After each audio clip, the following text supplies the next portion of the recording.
ये कहानी मुख्तार अंसारी की है।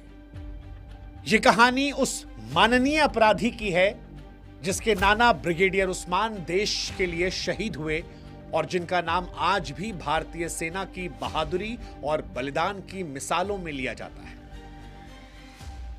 ये उस घर की कहानी है जहां पर दादा जैनुल आबदीन अंसारी आजादी के बाद कांग्रेस के बड़े नेता रहे, जहां परिवार से जुड़े हामिद अंसारी देश के उपराष्ट्रपति बनकर संविधान की रक्षा करने की शपथ लेते हैं।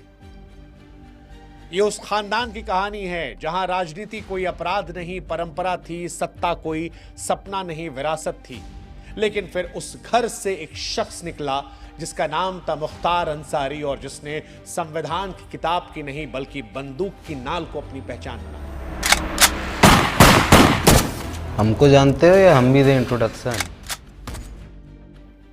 यही कहानी है मुख्तार अंसारी की, उस मुख्तार की जिसके जिंदगी का पहला हिस्सा विरासत था, दूसरा खौफ।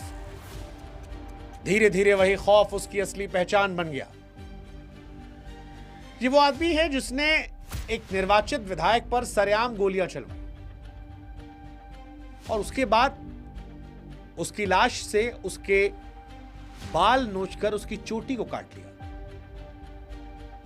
ताकि संदेश जाए कि मुख्तार का विरोध करने की कीमत सिर्फ मौत नहीं होती, अपमानजनक मौत होती है।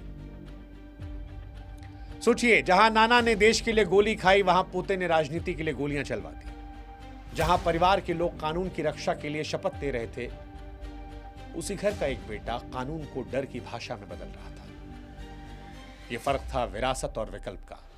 ये दूरी थी संविधान और बंदूक के बीच की और ये खाई थी लोकतंत्र और खौफ के बीच। इसीलिए मुख्तार अंसारी कहानी सिर्फ एक अपराध की कहानी नहीं है, ये तुलना है दरअसल विरासत वर्सेस हिंसा की, विचार वर्सेस हथियार की, संविधान वर्सेस बंदूक की।